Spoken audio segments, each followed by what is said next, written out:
and welcome to episode 91 of the Dear Herbalist podcast, titled Respiratory Revival, Holistic Herbal Approaches to Better Breathing.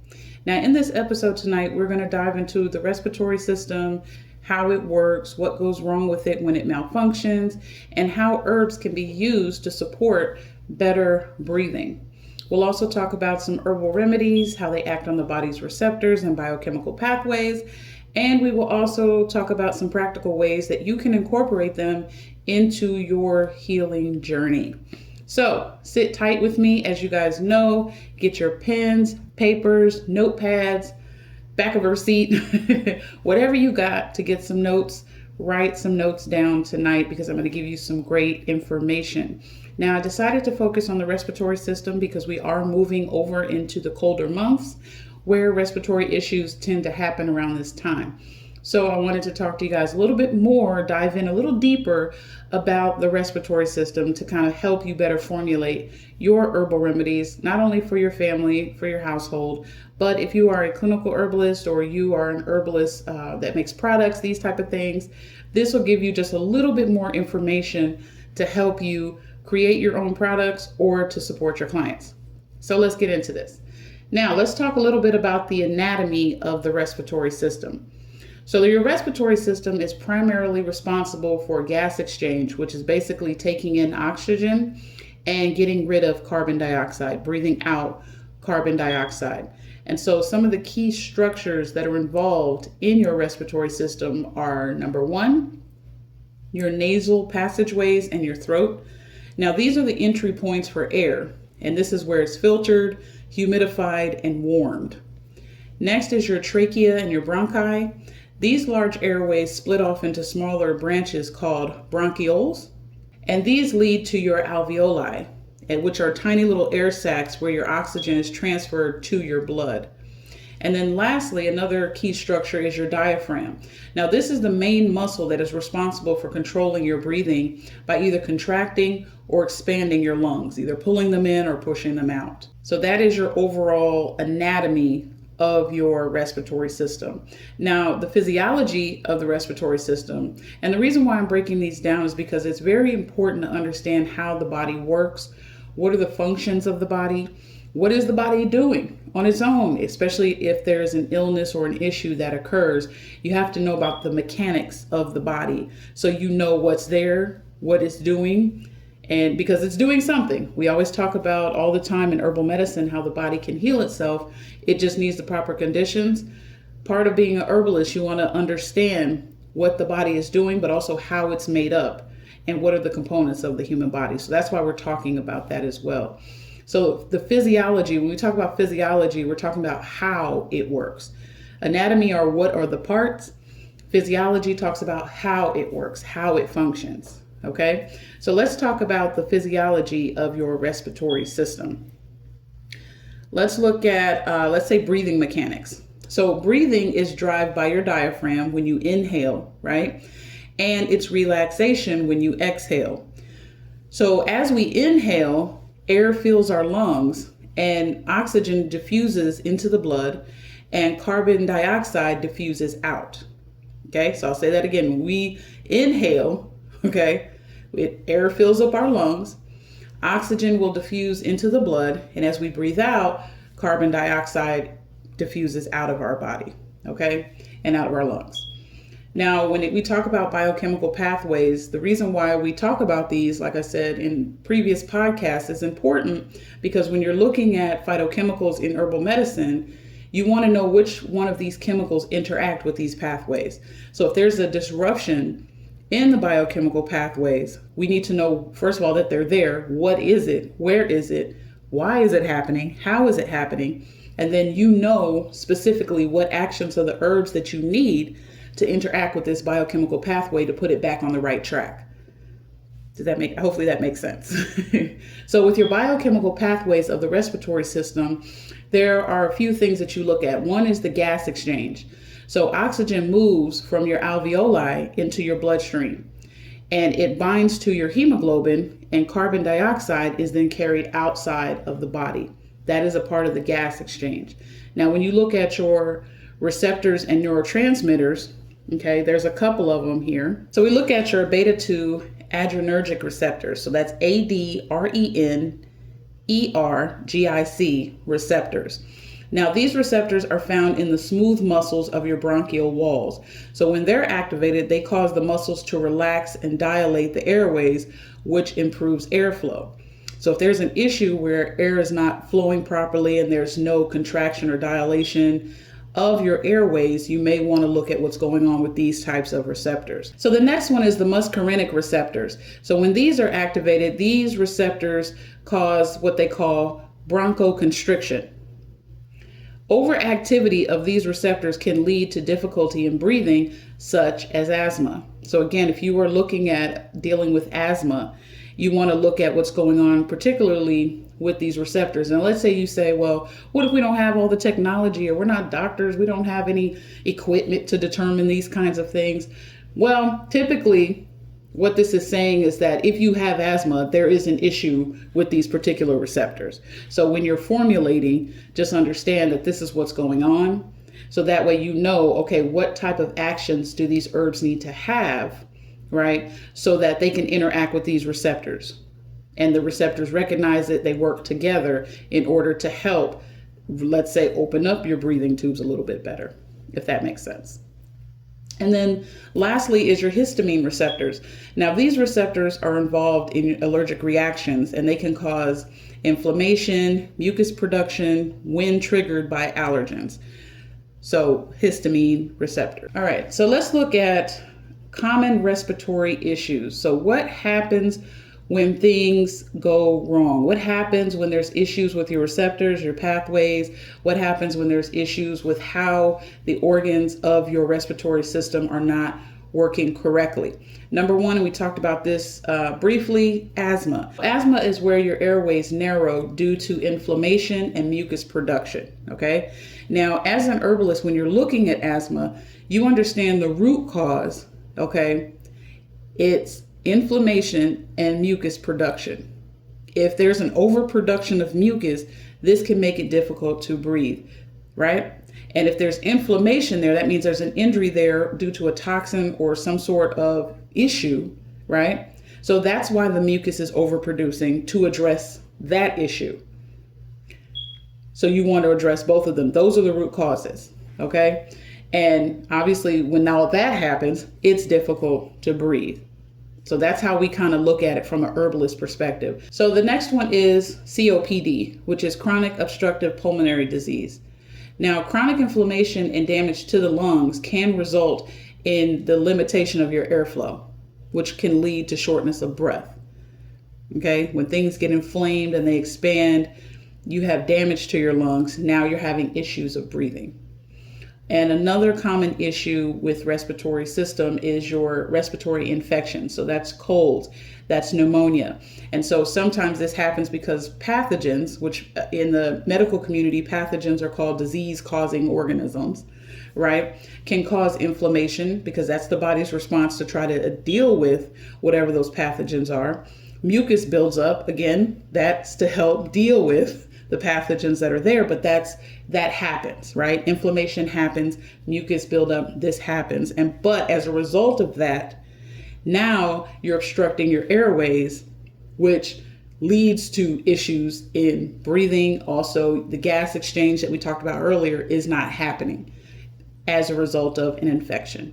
So those are some common things that happen when your respiratory system gets out of balance. And when you look at all these issues, because in the medical community, they have a dis-ease title for a myriad of different diseases and all of that. But we always, as herbalists, try to look at what are the common denominators.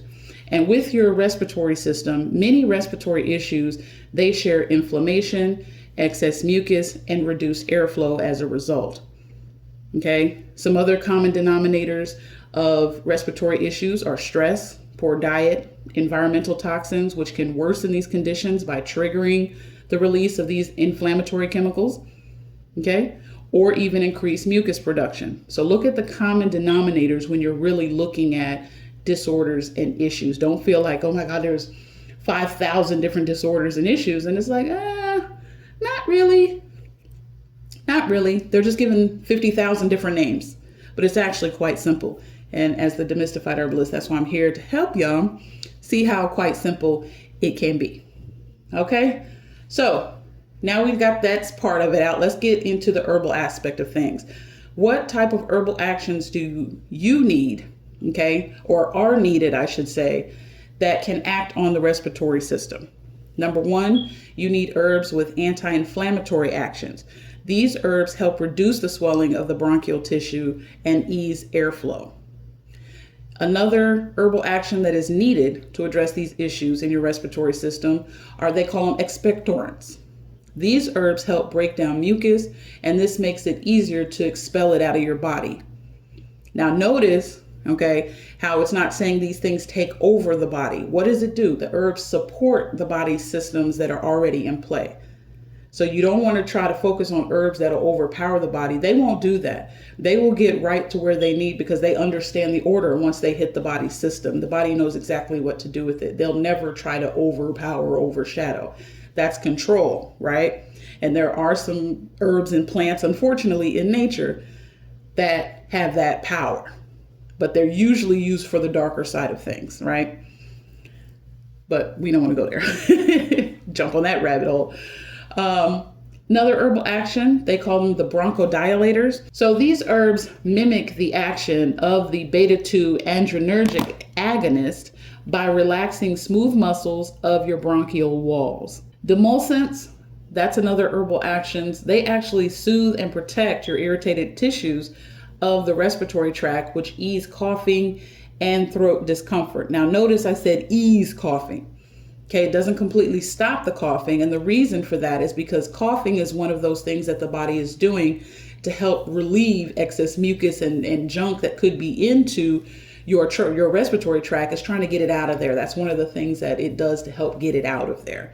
So it doesn't stop it, but it does kind of ease it, and hopefully in your herbal formulations, you're taking into consideration of addressing the infection, so that the body doesn't have to kick on its inflammatory responses and then, of course, start a whole range of things. And now you're like, oh, shoot, what do I got to do first? What do I got to do second? These type of things, right?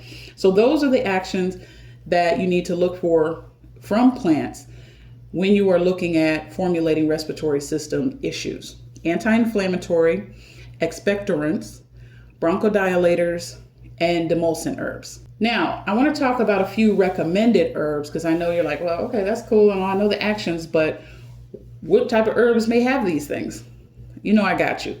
So recommended herbs and their actions. Number one, and this one is my all-time favorite, I talk about it all the time, Eastern white pine.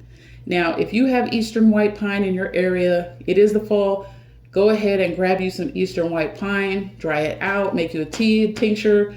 I mean, it is a multi-use herb. But when you're talking about the respiratory system, it is an expectorant, it's antimicrobial, and it's anti-inflammatory.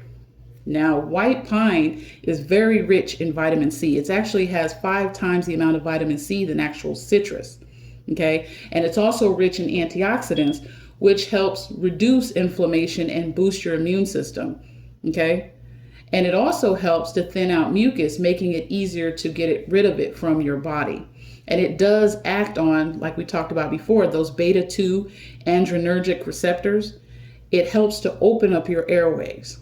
So this is the reason why I promote Eastern white pine. I love it. It tastes great.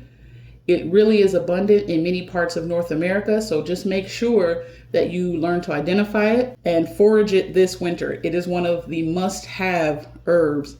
If you don't have nothing but a few herbs, this one has to be a part of your herbal first aid kits. It has to be a part of your herbal home cabinets. Get you some Eastern white pine. Gotta have that. Okay. The next herb is thyme. Now, the actions of thyme is antimicrobial, antispasmodic, and expectorant. Okay. Now, antispasmodic, because I didn't talk about that word before, but it's basically helps with spasms. If there's any type of spasms, it kind of reduces those. Okay. But thyme helps to clear mucus from your lungs. It helps stop the growth of bacteria and viruses. And it does act on your muscarinic receptors to relax bronchial smooth muscle and reduce coughing. Next herb is mullein. I know a lot of people have heard of mullein. This is a very, very, very good plant. You can use it for many different issues, especially allergies and that type of thing. But the actions that mullein possess are their demulcents, their expectorants, and they're anti-inflammatory. So if you notice, some herbs may have multiple actions. That's the beauty in the design by our creator of these different plants. They have so many different actions, so they can hit this issue from multiple different ways, right? Mullein actually soothes your irritated respiratory tissues, and it promotes the expulsion of mucus just coming out of your body. Now, it has saponins in it that actually help break down your mucus, and it reduces inflammation, making it ideal for conditions such as bronchitis. So those are my top 3 favorite herbs, but they also are ones that work. They act on the receptors, and they have multi-uses so that you can use them for other issues as well. But Eastern white pine, you definitely want to make sure you have that in your cabinets this winter season. So to just kind of wrap up the receptors and biochemical pathways, remember that these herbs that we just spoke about, they do act on your beta-2 adrenergic receptors. These receptors are involved in bronchial dilation, and these type of herbs, your Eastern white pines, your thyme, your mullein, they can help relax the muscles around your airways, which will increase airflow and improve breathing. When it comes to your muscarinic receptors, thyme also helps to modulate these receptors, which will reduce constriction and making it easier for you to breathe. And then you have your histamine receptors, and pine and mullein can actually reduce the inflammatory effects of histamine, which can contribute to the excess mucus and the constricting of your airways, especially when you have a respiratory infection or an active allergic reaction. Now, real quickly, let's talk about some methods to administer these herbs. Let's say you decide to use mullein and pine. Okay, so for example, you can look at teas and infusion.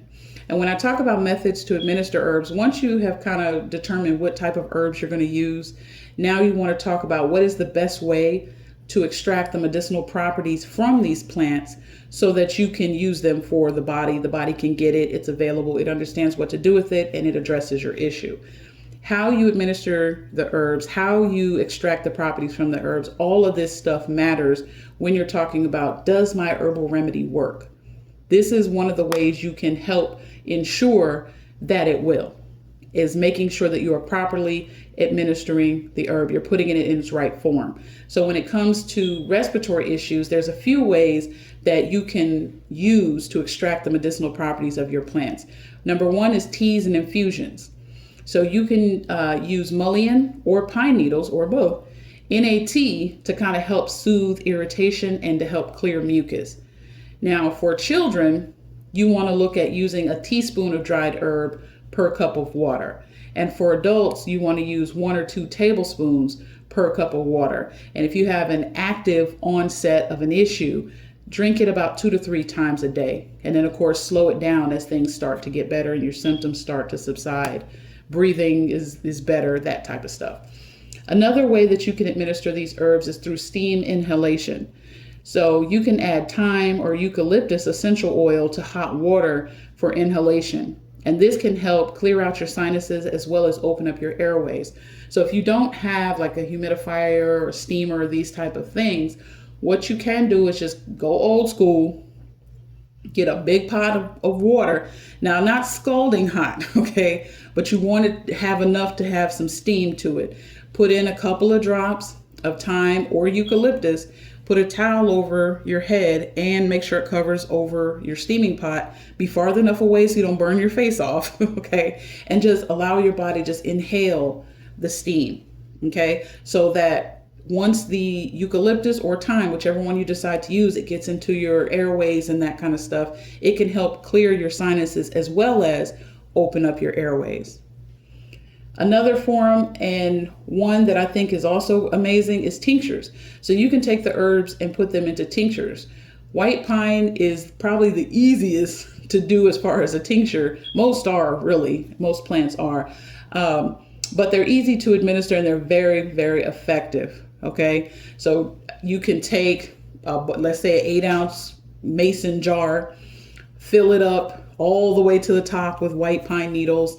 Or if you want to do the bark, it just depends on which one you're trying to do. But let's just say, for the sake of time and conversation, the needles, put them in there, fill it all the way up to the top with Everclear to make sure you completely cover the plant, and then seal it really, really good. And then shake it up every week or so that, you can kind of get those properties moving around in that alcohol. Okay. You don't have to use alcohol. I don't mind using it. I think it's one of the stronger solvents you can use to break stuff down, but you can also use glycerin as well. All right. If that's what you want to do.